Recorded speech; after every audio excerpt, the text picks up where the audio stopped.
Coach, you want to start us off, opening comment? Sure. First one. Good afternoon. Howdy. No, it's just like everybody else. You know, we're excited about this season.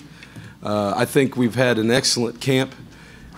Just going through things, it's been a little bit different for us, and you get a little different feel, a little new energy from the new players who've come in, who arrived, having them there this summer, and 3 new coaches who have really blended in well, put in some new schemes. We're practicing some different concepts. So, from a coaching standpoint, there's a new energy. I think from a combination of new players who are exciting, a team that finished up with a bowl win last year, with a number of freshmen starting and finishing that game, coming into the season this year with their own expectations. And so, because of that, the combination of some new schemes, some new ideas, some new players, this camp has been highly competitive, and our guys are at a point right now where they're tired of running into each other. They're ready to play somebody else. And that being said, Arizona State's a fine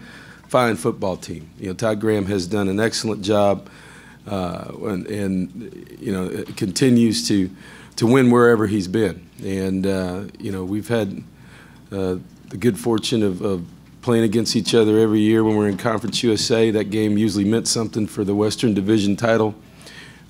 He's obviously moved on and has won back-to-back 10 games the last couple years, has an excellent coaching staff, a lot of familiarity in this game. Sean Slocum is coaching the special teams. Jackie Shipp, who I worked with at Oklahoma, is coaching the D-line, and co-defensive coordinator Chris Ball and I lived together, actually, for my first job at Washington State. So, some of the comments that have been made this summer, I was very, very candid. We weren't taking shots at anybody.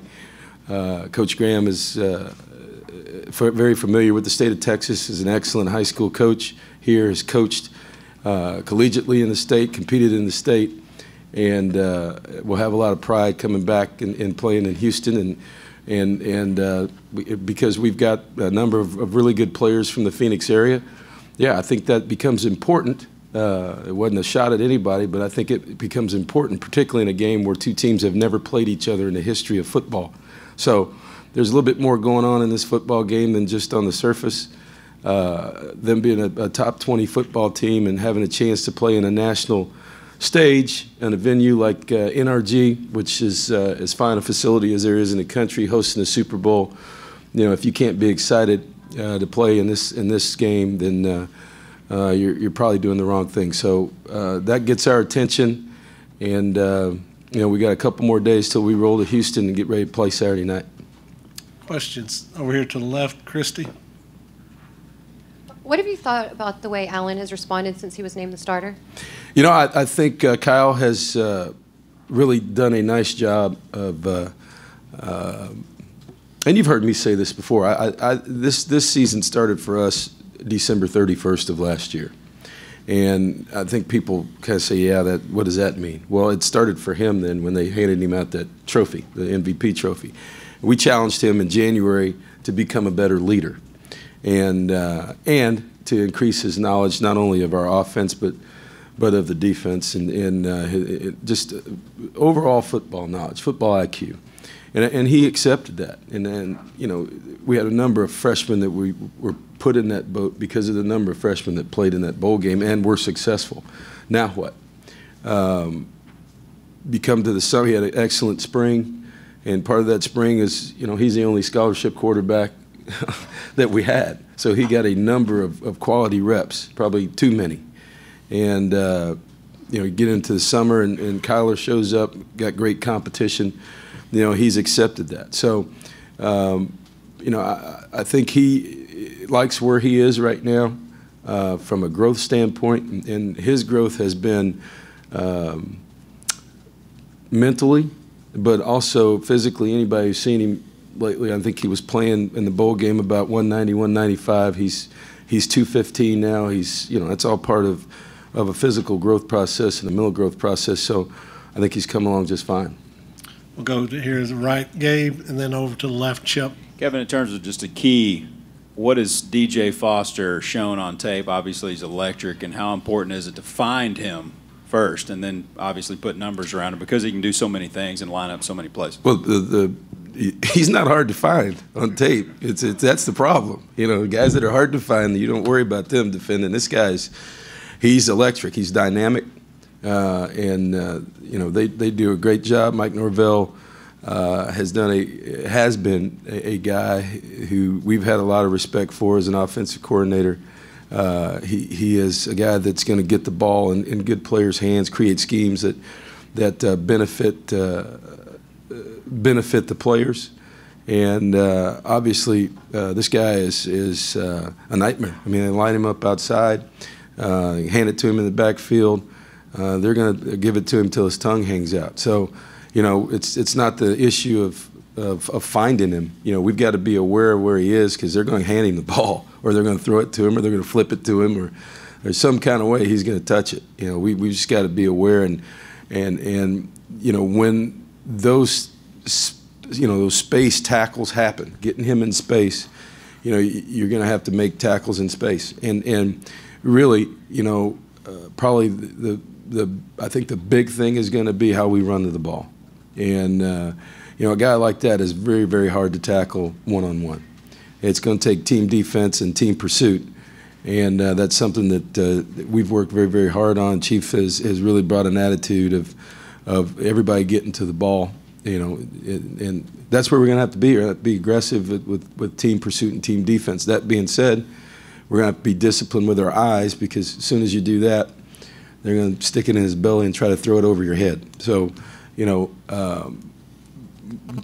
that creates some issues, but I think you know, our guys they understand the challenge ahead. Arizona State's got really, really good team speed, always has, and a good scheme, and you know, they're going to try to get it to him as much as they can. And he's had success doing it against a lot of people. We'll see where we are right off the bat. To the left there, Chip, and then down front, Brent. Kevin, how many similarities do you see with what Graham is doing now versus when you were coaching against him in Houston? Well, you know, I think there's a lot of things. He has you know, he has had a philosophy defensively that he's stuck with. They have always been, even at Tulsa, a team that's created negative yardage plays defensively to get you off schedule, get you behind the chains. You know, that philosophy is still there. You look at their statistics last year, I think they were, top 5 in the country in doing that. Certainly one of the top teams in the country in negative yardage plays and tackles for loss defensively. So that part hasn't changed. There's always been electric and dynamic offensively, and scored a lot of points and playing fast. So, yeah, you know, the similarities are still there. There's some tweaks. There's some new coaches, but you know, the aggressiveness of their play, the philosophical aggressiveness of their play has remained the same, and that's why he's been successful. Go down front, Brent, and then Kate right next to you. You mentioned you were bringing A.J. Hilliard along slowly and so forth. How do you feel overall about linebacker going into the opener? Well, you know, I think that we've got a couple young guys that obviously played very well at the end of the year. I think, you know, Josh Walker had some flashes. I think in the offseason, he's had a really, really productive offseason. A.J., you know, we got to get him back going.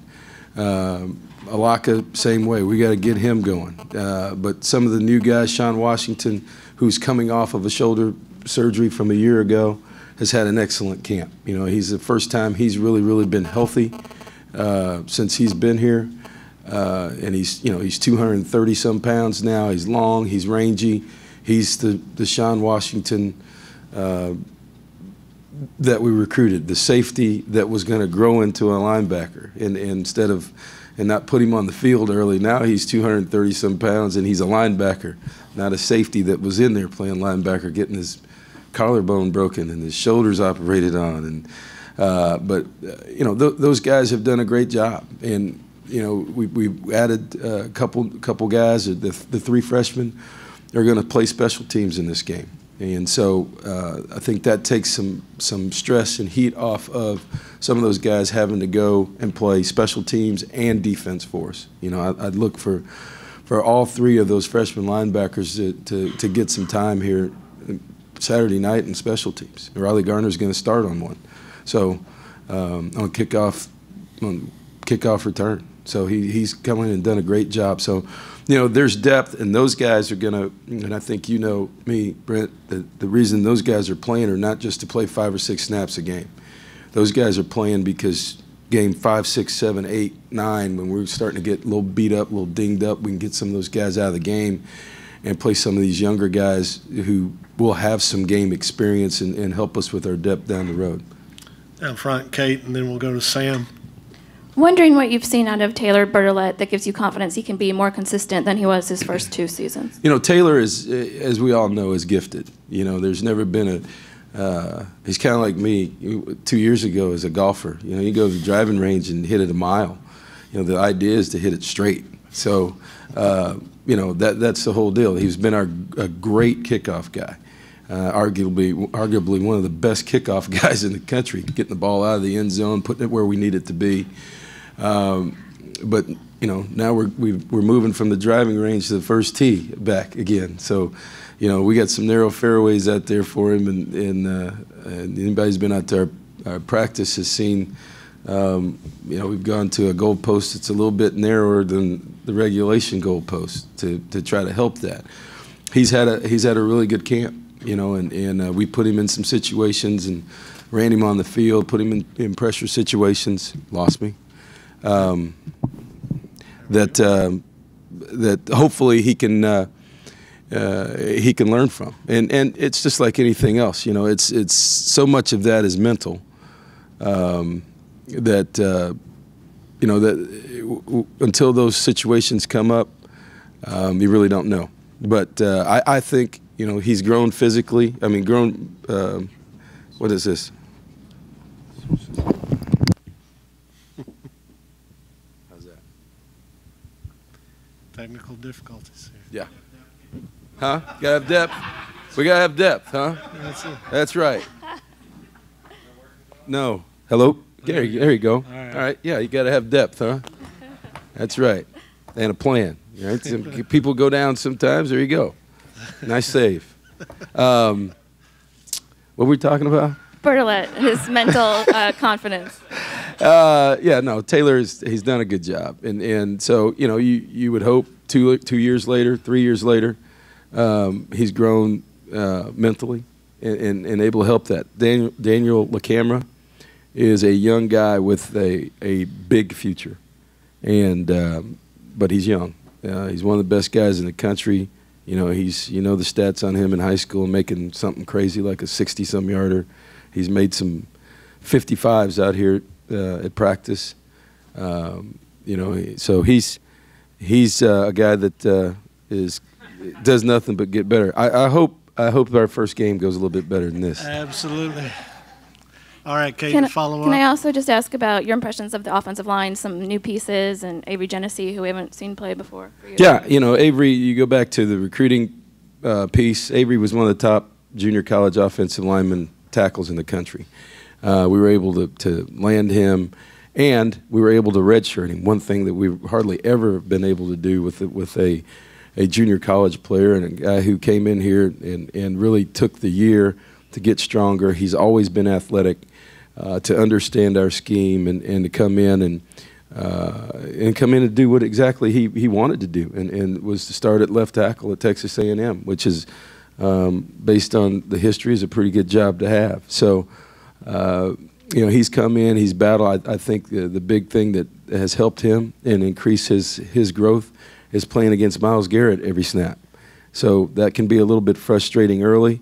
But a guy who's able to block him from time to time really helps. I think he's gained some confidence. I like the way our 2 guys up front, he and Jermaine Ifedi, have really thrived in a competitive environment with Deshaun Hall and Myles Garrett rushing them and playing defense against them. And that's ultimately where you want to go as a team. Some of the best teams I've been on, the practices were so competitive, it was ridiculous. And it really made the transition to game speed a lot easier. So, he's seeing about as good a player as he can see every day.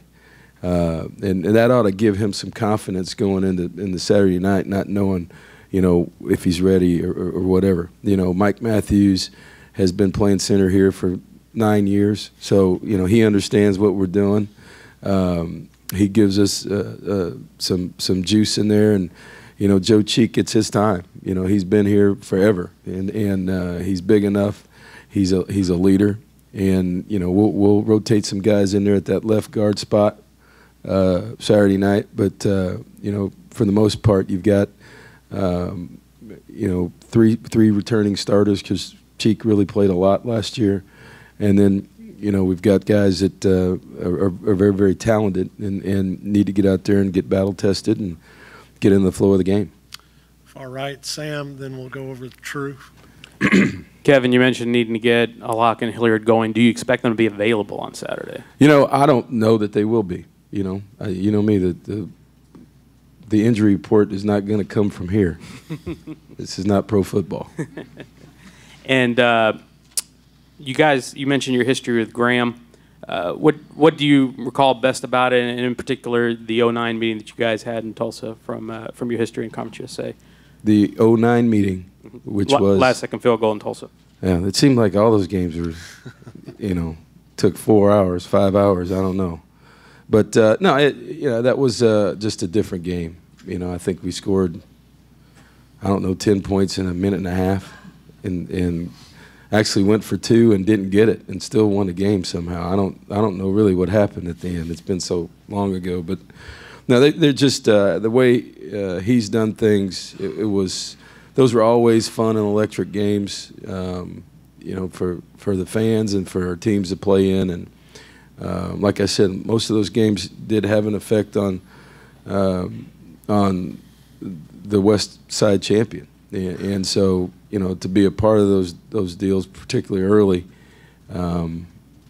really, you understood where they were. I think that if I recall correctly, as a head coach in 08, I think that was the first ranked football team that we played at Houston. I was in a game with, and out of Conference USA, and it was Tulsa that year. So, he's been consistent with that, and like I said, it has done nothing but have success. And anytime you turn the tape on, you understand why. Over here, True, and then Cease. Sam Miller, former walk-on, who's team captain. What's that say about the way he handles his business? He's he's a guy that has a chance. All you got to know is he's got a chance to set a record, right? For the most games started as a 12th man. There's been a lot of quality young men in this program be the 12th man at some point or another. But for a guy to be in here and be consistently that, I think it says a lot about him as a person. I think it says a lot about him as a football player and the respect that his teammates have for him. And so, for him to be voted, the special teams captain, that says a lot too. So, you've got a whole team that's voting on that. And, that cuts across everything, not just the specialist. People respect what he does. And I respect how he's handled his business, and that's what's brought him to where he is right now. Everybody's told him no all of his life, that he couldn't play, he was hurt, he was this, he was that, he's too little. And all he does is run down and make plays, block punts. He's been involved in some big-time plays since he's been here and with us. And he's kind of set the standard around here since we've been here for what the 12th man is all about. And I know that we've had some pretty good ones in the past, but there's a reason why this guy's about to set a record for starts. Cease, and then Suzanne. Kevin, you talk about all that youth. The way they prepared last summer for that, such a big game in South Carolina, do you see a lot of similarities that they learned from that in preparing for this year's big opener? You know, I don't know. I think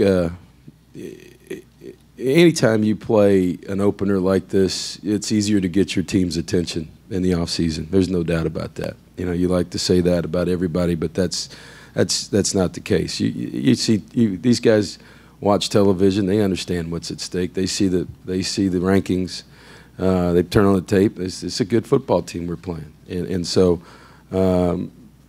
you know, and you're on national TV, so you need to have your act together when you hit the field, and it's easier a little bit to get those guys' attention. You know, that being said, I think there's more than just the first game that we're talking about, because it's like I said last year, we did this at Houston with UCLA, big-time opponents in the opener. You know, whatever happens in this game is not going to define us. Just not. And if we didn't learn that from last year, you don't learn anything, you know, win or lose, particularly in a non-conference game. So, you know, the preparation for this game is based on how we've done things in the past. We've been pretty good in opening football games. So how we approach the first game doesn't really change regardless of opponent. I think the change for us is going to come down the line in preparation for how we do things the rest of the year. And a lot of that has to do with things from the off season, the mental aspect, being mentally tougher, physically stronger, being able to handle adversity, putting guys in those types of situations that when things are going good, kind of get swept under the rug and people can't see. When things aren't going very well, you know, your ability to handle those things come to light.